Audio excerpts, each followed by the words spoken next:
Slava lui Dumnezeu stă în ascunderea lucrurilor, iar slava împăraților stă în cercetarea lucrurilor. Proverbele 25, versetul 2. Dumnezeu să te binecuvinteze. În această dimineață, înainte să spun ce am să spun astăzi, vreau să-ți spun că îmi vorbesc mie mai întâi. Nu spun ceea ce spun ca și cum nu mă privește pe mine. Cu siguranță mă privește pe mine și pentru mine este un motiv de cercetare. E ceva care mă face să mă gândesc, să meditez foarte mult. Știu că Dumnezeu vrea să facă în mine și prin mine lucruri care nu le fac încă.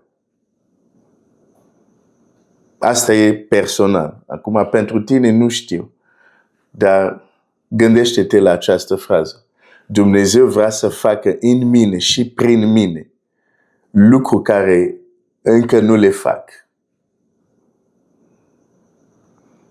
Dumnezeu vrea să toarne în mine bogății încă pe care nu le porți. Asta e personal pentru mine. Pentru tine cum este, frate? Pentru tine cum este, soră? Deci, repet, ceea ce urmează mă cercetează și pe mine. Îmi vorbește foarte mult. Și pentru că ești fratele meu, ești sora mea, lasă-mă să împărtășesc cu tine aceste lucruri care mă cercetează și mă provoacă. Vorbim de fără nimic în mână. Gândește-te la un om numit Moise. Moise, fără nimic în mână, s-a dus la Faraon să scoată un popor întreg din sclavie. Când spun că Moise nu avea nimic în mână, mă refer la faptul că atunci când te uitai la Faraon, la armata lui Faraon, la carele de război a lui Faraon, și te uitai la Moise, un singur om însoțit de fratele lui Aaron, când te uitai la această situație, la acest context, ziceai pe Moise, nu ai ce trebuie. Provocarea aceasta, adică să te duci să înfrunți un împărat care are o armată întreagă. Păi trebuia și tu să te duci să-ți faci armată. În sensul ăsta, zic Moise, fără nimic în mână. Când te uiți la provocare care stătea înaintea lui și vezi cu ceea ce a venit Moise împotriva lui Faraon, puteai să spui, dar Moise, tu nu ai nimic. Cu ce o să scoți poporul? În sensul ăsta, în mod aparent, Moise nu avea nimic în mână, dar noi știm, hai să caut un text, Exodul 4, cu 17, care spune ceva foarte frumos, dar hai să deschid în limba română totuși. Exod 4 cu 17. Ce zice? Ia în mână toiagul acesta cu care vei face semnele. Ia în mână toiagul acesta cu care vei face semnele. Deci Dumnezeu pune în mâna lui Moise un toiag. La versetul 21 citesc: Domnul a zis lui Moise, plecând ca să te întorci în Egipt, vezi toate minunile pe care ți le pun în mână să le faci înaintea lui Faraon. Vreau să zic ceva aici, dar poate o să zic după. Plecând să te întorci în Egipt, vezi toate minunile pe care ți le pun în mână să le faci înaintea lui Faraon.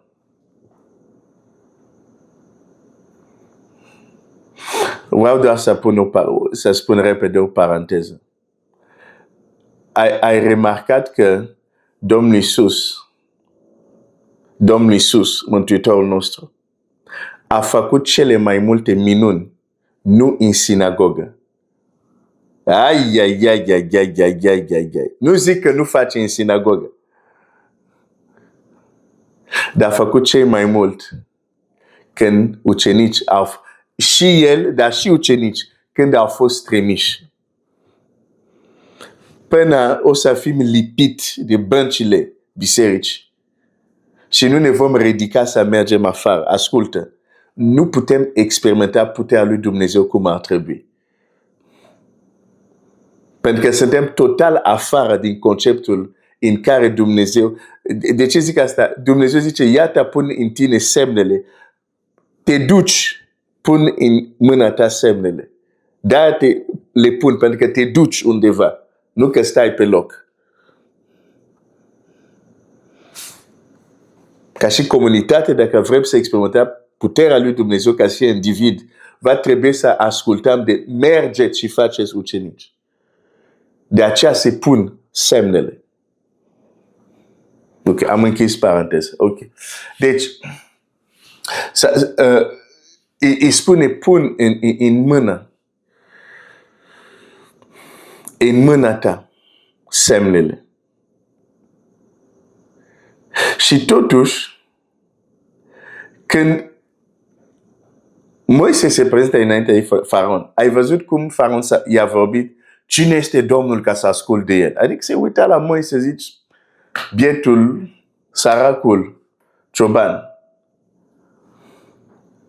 Zice, cine e Domnul să ascult de el? De ce? Pentru că deși Dumnezeu a pus în mâna lui Moise semne și minuni, erau invizibile. Nu putea să le vezi. Și când se uita la Moise nu avea nimic. Și totuși, Moise avea o bogăție care nu se vedea. Pentru că atunci când Dumnezeu l-a trimis, specific a pus în mâna lui. Deși în termen de armată, deși în termen de soldat, deși în termen de care el nu avea nimic. Dar ceea ce Dumnezeu a pus în mâna lui, care nu se vedea, care era invizibil, a făcut să îngenuncheze Faraon. A zdrobit puterea lui Faraon. Ceva care nu se vede. Și acum, punctul foarte important. Nu s-a întâmplat asta că se numește Moise. Nu s-a întâmplat asta doar că a fost trimis de Dumnezeu. Moise l-a zdrobit pe Faraon. Pentru că ascultă, ceva a fost pus în mâna lui. Insist. Pentru că de prea multe ori ascultă anumite lucruri care, deși sunt populare, nu există în Scriptură.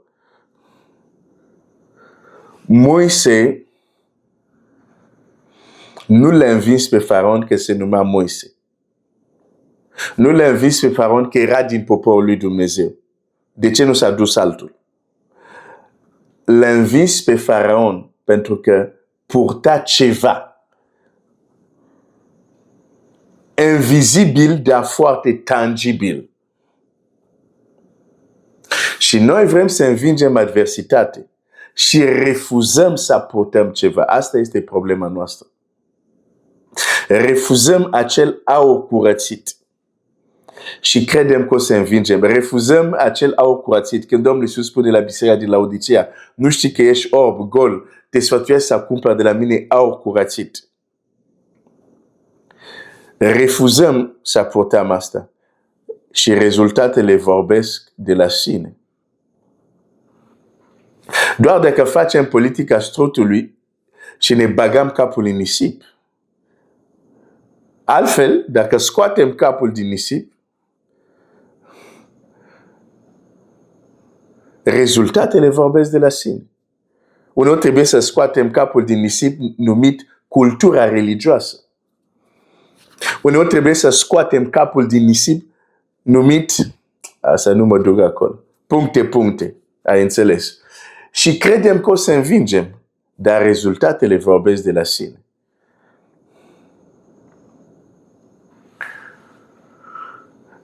Și ce arată rezultatele? Rezultatele noastre, sau mai bine zis, lipsa de rezultatele, arată că nu purtăm acest aur. Arată că nu purtăm acel lucru despre care Petru putea să spună aur și argint nu am, dar ce am?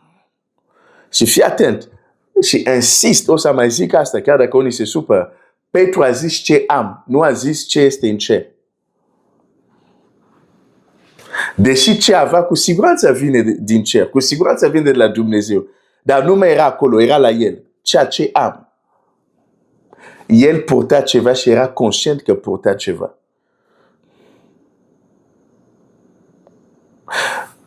Dar noi oare purtăm ceva?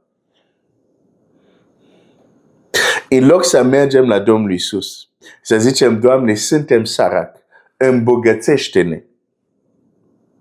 Știi ce facem? Justificăm starea noastră. Creăm tot fel de învățături care să scuze și să explice lipsa noastră de impact și de rezultat.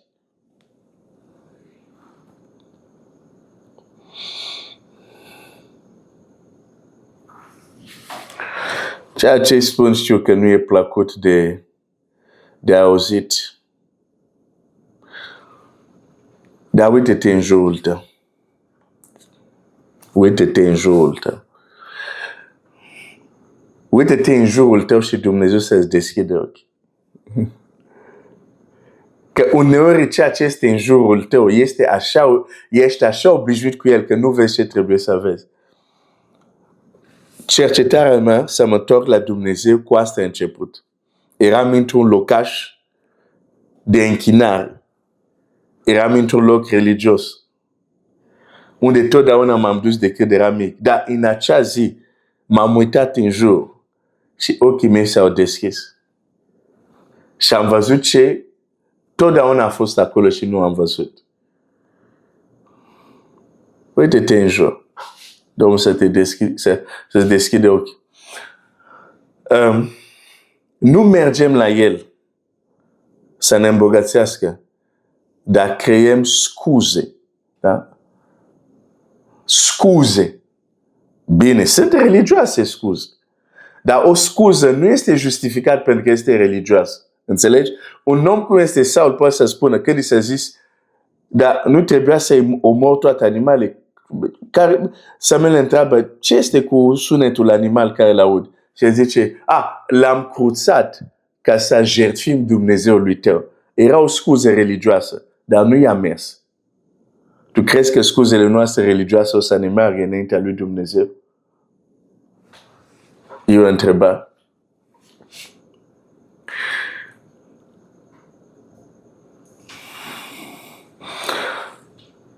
Ei făceau ce făceau pentru că purtau ceva. Biblia zice așa, Domnul Iisus zice, voi zidi biserica mea și porțile locuinței morților nu o vor birui. Și de ce? Că biserica este zidită pe ce? Pe Hristos. Dar pentru că această biserică, Hristos o îmbogățește și dă capacitate de a ține piept. Hristos face ca acea biserică zidită pe el să poarte ceva. Vreau să mai citesc un text. Tipul ce înainte aceste timpuri. Nu-mi vine să cred. Ok. Seigneur. Da, ok, hai să citești textul ăsta. Poți să-ți dau un bonus azi dimineață? 2 Corinteni 4:7. Comoara aceasta o purteam în niște vase de lut, pentru că această putere nemaipomenită să fie de la Dumnezeu și nu de la noi. Comoara aceasta, lumina cunoștinței lui Hristos. De ce o purtăm? Care este scopul? Scopul nu este informații. Scopul nu sunt discursuri. E foarte interesant. Aici zice clar, această cunoștință a lui Hristos, această lumină, o purtăm. De ce? Ca această putere nemaipomenită, care se manifestă prin noi, să nu fie de la noi, ci să fie de la Dumnezeu. Deci chiar când Dumnezeu umple un vas cu lumină, e ca acest vas să aibă impact. E că prin acel vas, puterea lui să se manifeste. Dar noi această dimensiune de putere, sau unii, nu mai vor să audă despre ea.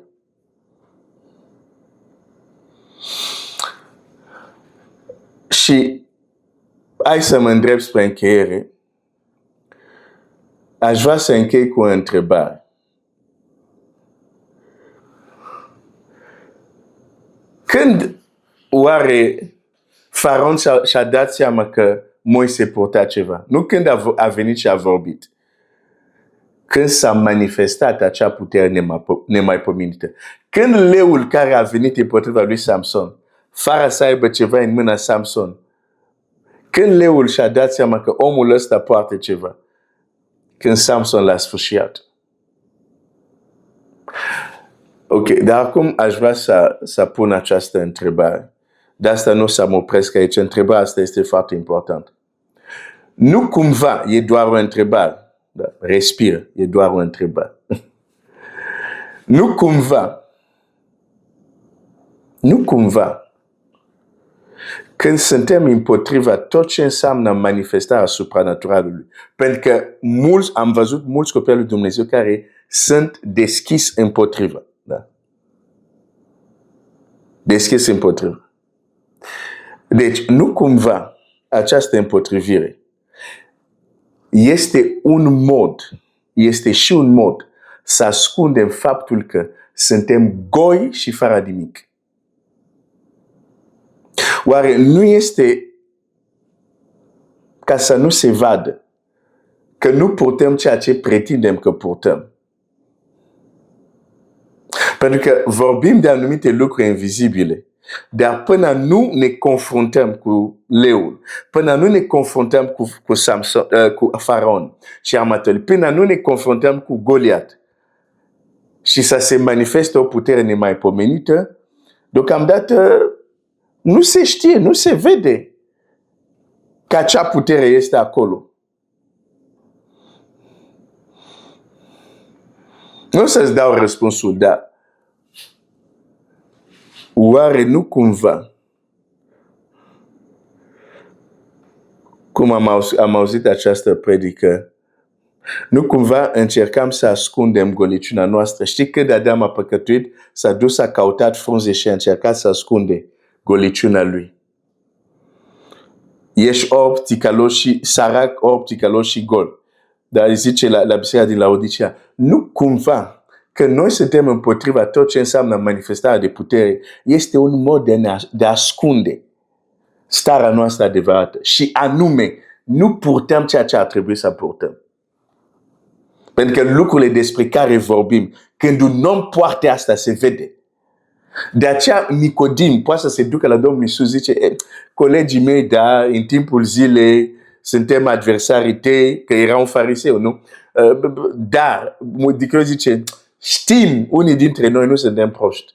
Chiar dacă sunt, dar știm, nu suntem chiar așa încuiat la minte. Știm, chiar dacă în plină zi colegii noștri sunt împotriva ta. Știm că nimeni nu poate să facă ceea ce faci tu dacă Dumnezeu nu este cu el. La ce se referă Nicodim? La predicile Domnului Iisus? Nu. Deși era cele mai extraordinare. Că Biblia zice, el nu învăța cum învăța farisei. Erau extraordinare. Dar îmi pare rău, în acel text, Nicodim nu se referă la predicile lui extraordinar. Nu. la taine lui. Nu. Zice, nimeni nu poate să învețe cum înveți tu. Nu, zice, nimeni nu poate să facă ceea ce faci tu. Se referea la manifestarea de putere. A zis, știi de ce Nicodim nu se duce la discursuri? Pentru că zice, și noi avem discursuri ca și farisei. Dar tu ce faci? Sigur Dumnezeu e cu tine.